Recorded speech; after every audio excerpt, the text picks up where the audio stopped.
Assalamualaikum warahmatullahi wabarakatuh. Sahabat BN, pilkada serentak untuk provinsi dan kabupaten kota di seluruh Indonesia sekarang ini telah sedang berlangsung. Pada kesempatan ini saya ingin mengajak pemirsa untuk sejenak kita melihat perjalanan pilkada di Kabupaten Solo Selatan.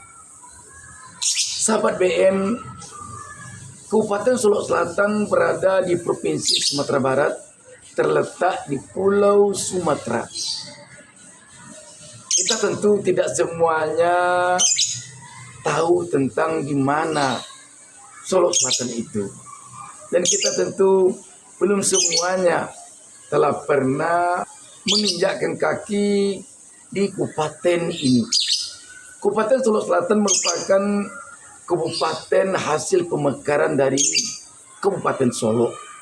Dulunya Solo Selatan itu berada di Kabupaten Solo. Karena terlalu luas wilayah Kabupaten Solo, maka Solo Selatan dimekarkan menjadi sebuah kabupaten.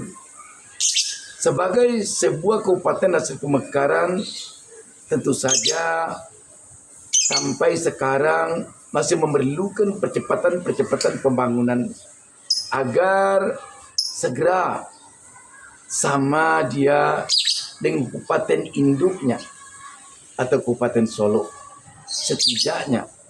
Dan kalau bisa tentu harus dia lebih cepat berpacu sehingga kemajuannya lebih cepat dibandingkan kabupaten induknya. Kalau itu dapat, kalau itu bisa dilakukan. Tetapi minimal segeralah dia hendaknya sama dengan kabupaten induknya. Beranjak dari sini sahabat BN, tentang pilkada Kabupaten Solo Selatan yang berlangsung sekarang ini, kita melihat sekarang ini dari dua pasangan calon bupati dan wakil bupati yang bersaing sekarang ini di Kabupaten Solo Selatan untuk memenangkan pilkada ini. Kita melihat pasangan nomor urut 1 Khairunas Yulian Epi yang merupakan pasangan incumbent dan incumbent kedua-duanya, sebab pasangan ini merupakan pasangan yang telah memimpin Kabupaten Solo Selatan 5 tahun belakang ini. Khairunas dan Yulian Epi telah menjadi bupati dan wakil bupati selama 5 tahun belakang ini. Yang hendak saya katakan pada kesempatan ini adalah dari perjalanan penyelenggaraan pilkada Solo Selatan 2024 ini, kita melihat pasangan Khairunas dan Yulian Epi ini sulit untuk dikalahkan oleh pesaingnya. Kenapa kita katakan seperti ini?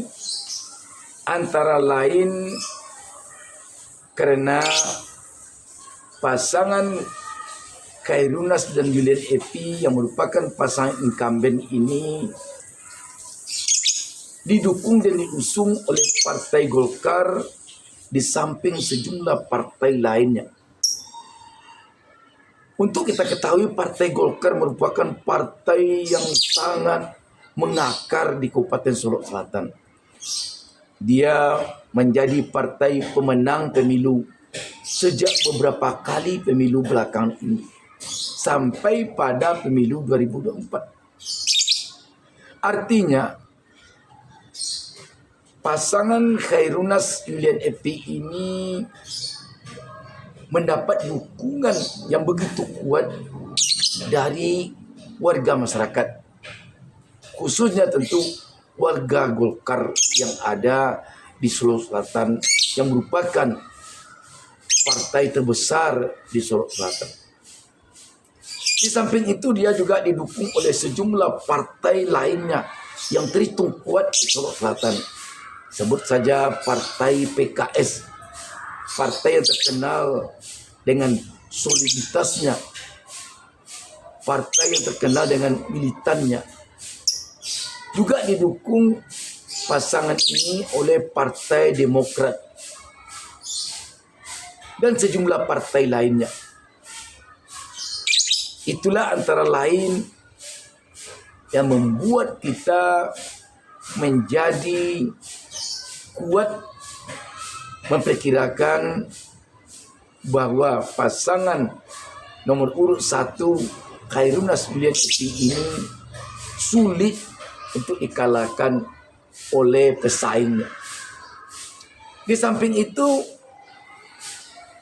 Khairunas dan Yulian Epi ini kombinasi antara birokrat dengan orang swasta, orang politisi. Kita tahu Khairunas merupakan orang swasta, orang biasa. Dia tidak pegawai negeri sipil, dia tidak TNI Polri. Dia orang biasa yang sejak kecilnya dia berbaur dengan masyarakat sampai remaja, sampai dewasa. Dia selalu berbaur dengan masyarakat untuk mencari penghidupan. Apa-apa yang dilakukan oleh rakyat biasa, dia ada di sana, di Solok Selatan. Sehingga dia dikenal luas oleh warga Solok Selatan. Karena sama-sama mencari penghidupan. Bagaimana dengan Yulian Epi? Yulian Epi merupakan seorang yang berlatar belakang birokrat. Dia berlatar belakang seorang pegawai negeri sipil. Dia pernah di kantor gubernur Sumatera Barat. Dan di Solok Selatan, karir terakhirnya di PNS, dia seorang sekda. Jadi kombinasi antara orang swasta, antara rakyat biasa dengan yang berlatar belakang birokrasi, yang berlatar belakang PNS atau aparatur sipil negara ini, tampaknya pasangan yang sangat tepat untuk bisa memacu kemajuan di Solok Selatan. Sebab kalau pemimpin Solok Selatan ini misalnya dua-duanya dari orang swasta, dua-duanya dari birokrat, itu keseimbangan sangat sulit akan didapatkan. Mungkin kalau dia dari swasta top memaju pembangunan, mungkin dia bisalah menuruti kehendak rakyat. Tetapi dari sisi manajemen susah, memiliki kelemahan. Tetapi kalau keduanya ada kombinasi, insya Allah mungkin akan bisa cepat dipacu pembangunan sektor apapun di Solok Selatan. Demikian juga dari sisi menyahuti aspirasi rakyat, agar lebih cepat dia tanggap kalau ada kombinasi antara rakyat biasa dengan birokrasi. Selanjutnya, Khairunas ini kelebihannya antara lain karena dia mungkin dari kecil berada di tengah-tengah rakyat biasa. Dia memiliki jaringan yang begitu tampak kuat sekali sampai ke desa-desa. Kalau di Sumatera Barat namanya nagari, sampai ke nagari-nagari, sampai ke jorong-jorong. Ini kelebihannya antara lain karena dia berasal dari rakyat biasa. Dia bukan PNS, bukan ASN, dia bukan TNI, dia bukan pula Polri. Tapi rakyat yang dalam kesehariannya berbaur dengan masyarakat biasa.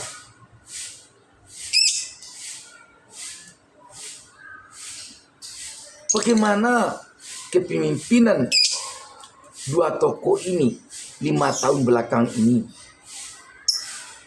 Kalau disebut kekurangan kelebihan,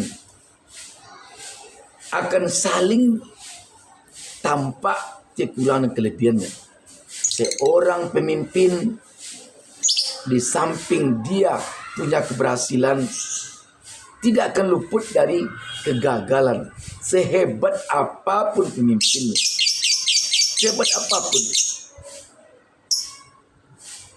Di sisi ini dia mungkin berhasil, di sisi ini dia mungkin belum berhasil. Tetapi yang jelas, wajah Solok Selatan selama 5 tahun ini tampak berubah. Ada perubahannya kepada yang lebih baik.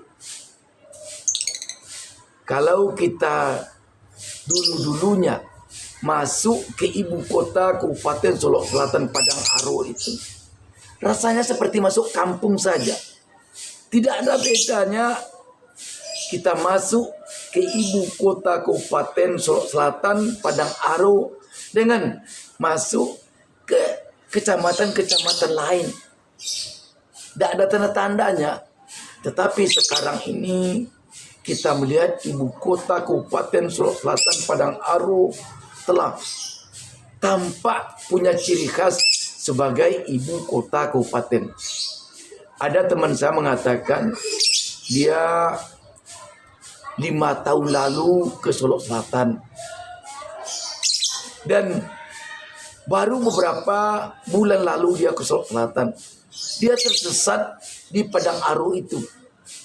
Ada jalan dari Padang Aro itu arah ke Padang, ke ibu kota Provinsi Sumatera Barat. Ada jalan yang arah ke Kabupaten Kerinci, Provinsi Jambi. Dia rencana menuju ke Padang, tetapi dia tersesat, jadinya arah ke Kabupaten Kerinci. Kenapa? Karena dulu di pertigaan jalan itu biasa-biasa saja, hanya ada di sana pasar, ada orang berjualan ikan, ada orang berjualan makanan kecil, biasa-biasa saja, pasar namanya, pasar biasa. Tetapi sekarang ini perubahannya sangat besar sekali. Malam hari wajah pertigaan itu benar-benar wajah kota.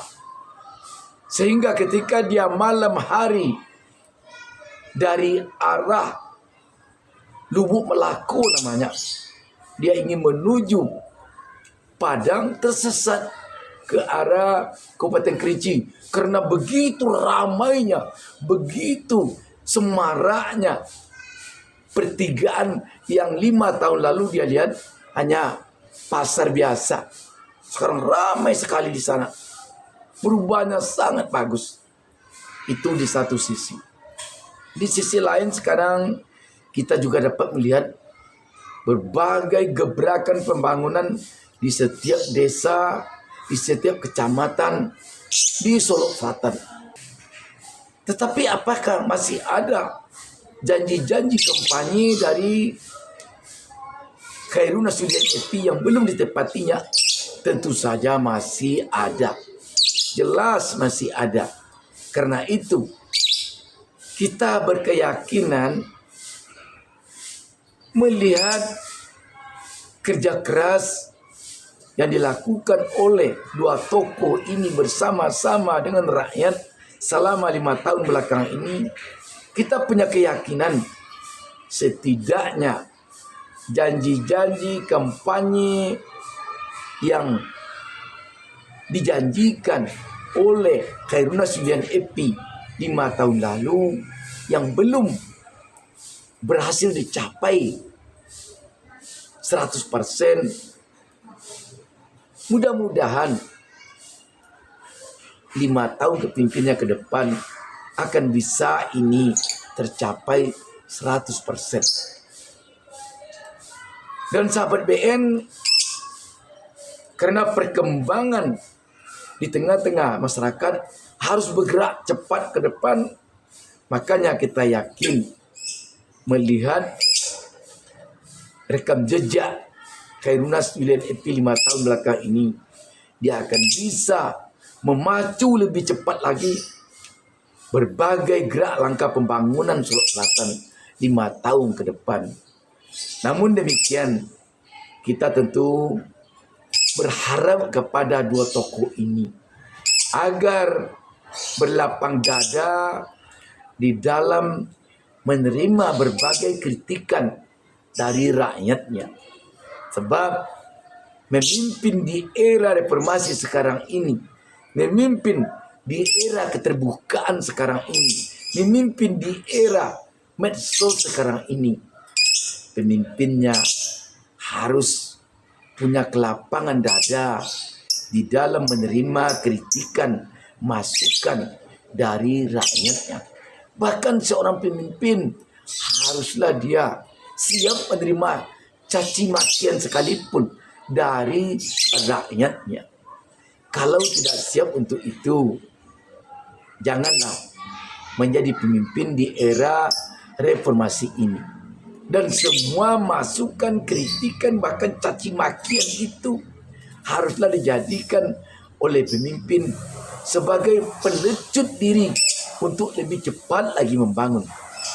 Dan setiap masukan, kritikan itu haruslah dijawab dengan kerja keras, dijawab dengan hasil karya, dijawab dengan perbuatan, bukan dijawab dengan kata-kata. Dan tidak ada gunanya kalau hanya dijawab dengan kata-kata.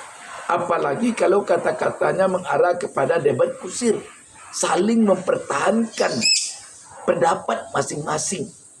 Tidak ada gunanya.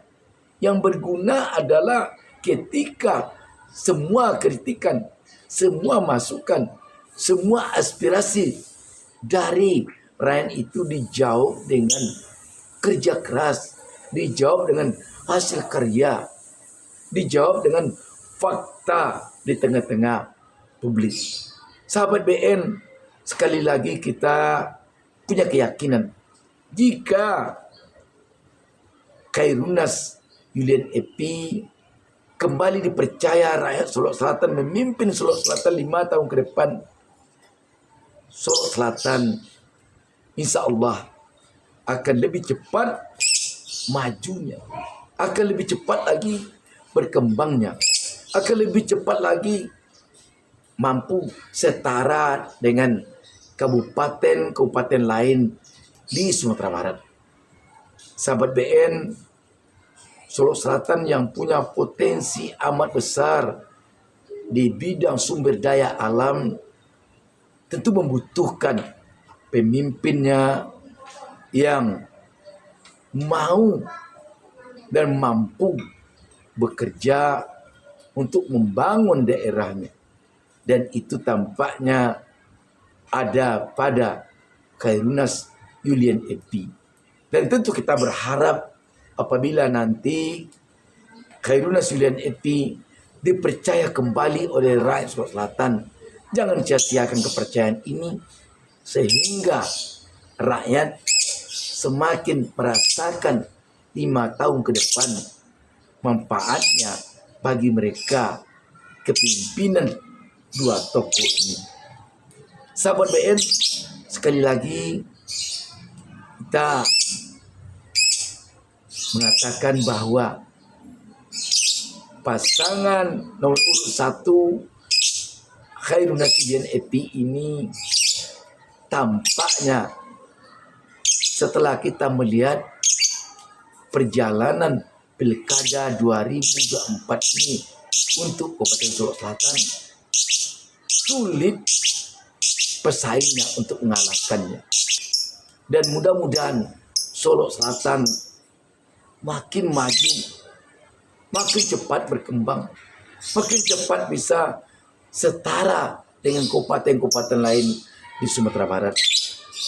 Minimalnya Dan tentu saja yang diharapkan oleh rakyat Sulawesi Selatan, Kabupaten Sulawesi Selatan bisa melampaui kabupaten-kabupaten lain yang merupakan kabupaten tetangganya dari berbagai sisi kemajuan, terutama sekali kemajuan untuk kesejahteraan rakyat Sulawesi Selatan. Demikian sahabat BN. Wassalamualaikum warahmatullahi wabarakatuh.